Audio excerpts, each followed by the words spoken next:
Take अपना बढ़ाने वाले हैं, और कौन सी इंटरेस्टिंग थीम्स जो आप इस वक्त स्टडी कर रहे हैं? मैडम स्टडी तो देखिए बहुत आप करते रहते हो, क्योंकि आप जब देखते हो तो सभी देखते हो। और अभी मेरा एक ऐसा होता है ना जी, जब मार्केट यूफोरिक होता है ना, तो मैं थोड़ा सबड्यूड हो जाता हूँ। जब मार्केट सबड्यूड होता है तो मैं थोड़ा यूफोरिक हो जाता हूँ। तो अभी जब मार्केट यूफोरिक हो चुका है, और तो अभी मैं थोड़ा सा कॉशियस हूँ कि मेरे को जबरदस्ती इन्वेस्ट, और मेरे पास पैसे भी नहीं है, तो बस खाली स्टोरी ढूंढते रहता हूँ। तो अभी तो मैंने जैसे बताया कि ये वैल्यूएशन बहुत हाई है, और हाई का मतलब मैं ये भी नहीं बता सकता हूँ कि ये गिरेंगे। ये किसी के हाथ में नहीं है, हाई और भी हाई हो सकता है, ये हमेशा ऐसे ही यहाँ पर होते हुए आया है। तो मैं अभी थोड़ा सा मेरी जो है, जैसे इंफ्रा की स्टोरी है या ईवी से रिलेटेड स्टोरी है, मैं अभी मेरा फोकस इसी के अंदर में है, और कोई नई इंडस्ट्री में कोई मीनिंगफुल अभी मेरा ध्यान नहीं है मैडम। विजय जी, लेकिन दूसरी और बड़ी थीम्स कौन सी होगी, क्योंकि अब ये रन अप टू इलेक्शन भी है। Of course domestic, cyclicals, industrials, इन पर बात की जा रही है, और दूसरे कौन से at least global sectors like IT, metal, इन पर आपका क्या व्यू बनेगा? देखिए, मैं आईटी से निकल गया 1-1.5 साल पहले संयोग से, और उसके बाद में मैं आईटी में मेरा कोई इन्वेस्टमेंट नहीं है। मेरे को कोई इंटरेस्ट भी नहीं है आईटी के अंदर में इन्वेस्ट करने का। क्योंकि क्या होता है ना मैडम, तेजी बाजार रहता है, राइजिंग इकोनॉमी के अंदर में आपके पास में अगर 1 लाख करोड़ रुपया भी अगर है, तो वो रुपया छोटा है और आइडिया बहुत ज्यादा होती है, और अपॉर्चुनिटी बहुत ज्यादा होती है। तो अपने को क्या वो संकुचित होकर का बस संयम से काम करने का, कि मेरे पास तो लिमिटेड रुपीज पैसा है, वो लिमिटेड पैसे को मैं किस तरह से एक स्टोरी के अंदर में लगाऊं। तो मेरे को फिलहाल आईटी में कोई स्टोरी मेरे को ऐसी समझ में नहीं आती है जो मल्टीप्लाई हो सकती है, और न मेटल में मेरे को कोई ऐसी स्टोरी समझ में आती है। और मेटल को तो अपने मालूम पड़ा, कभी वो मेटल में मेटल बड़ा अलग अलग चीजें हैं, और वो घटते बढ़ते रहता है, बड़ा सिक्लिकल है वो। तो मेरा उसके अंदर में कोई अभी मेरा कोई ध्यान नहीं है उनके अंदर।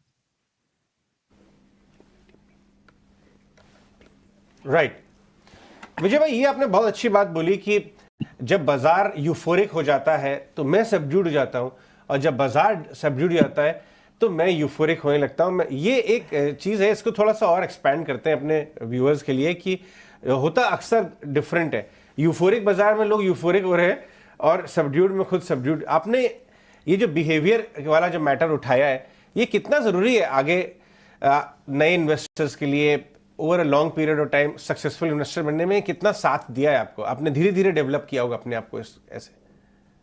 नहीं, ऑफ कोर्स ये तो यहाँ पर अनुभव का खेल है दोस्त। यहाँ पर ज्ञान की उतनी कीमत नहीं, ज्ञान की बहुत बड़ी कीमत है, लेकिन उससे भी ज्यादा अनुभव की कीमत है। ज्ञान देख सबके पास है, एक किताबें सबने 5 करोड़ आदमियों ने किताबें पढ़ी होगी। जो लोग, मैं तो कोई किताब नहीं पढ़ा लाइफ में, सपोज इंटेलिजेंट इन्वेस्टर है, सब कहाँ वॉरेन बफेट से लेकर सब लोग उसको रेकमेंड करते हैं। तो 5 करोड़ आदमी ने किताबें पढ़ी, 10 करोड़ आदमी ने किताबें पढ़ी होंगी, लेकिन कोई वॉरेन बफेट नहीं बन पाया। तो किताब पढ़ के आप आप सफल आदमी नहीं बन सकते हो। ऑफ कोर्स वो आपके लिए बहुत बड़ा जिंदगी में आपको योगदान देता है, आपका नॉलेज आपको। लेकिन ये अनुभव का खेल है दोस्ती, शेयर बाजार अनुभव का ही है।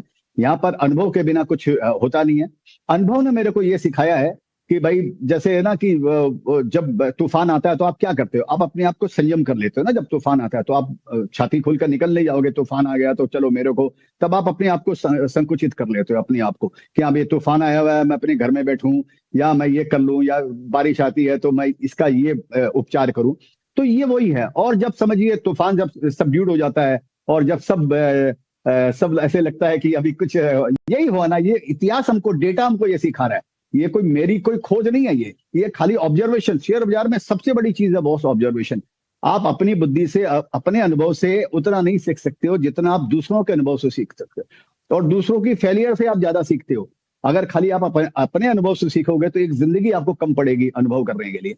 तो अपने लोगों को डेटा ने, बड़े बड़े लोगों ने, अच्छे अच्छे सफल लोगों ने, और असफल लोग भी असफल हुए हैं, उन्होंने हमको यही सिखाया यहाँ पे कि हाँ भाई, जब चुपचाप बैठे रहो, एक एक बॉल खेलते रहो, और जब एक नो बॉल आई, उस नो बॉल पे छक्के मार दो, और बाद में वापस खेलते रहो। हर बॉल पर छक्के मारने की चेष्टा मत करो। वो इतिहास में 1-2 बार होता है कि 6 बॉल में 6 छक्के मारे जाते हैं, ऐसे आप 3 या 4 उदाहरण दे नहीं पाओगे।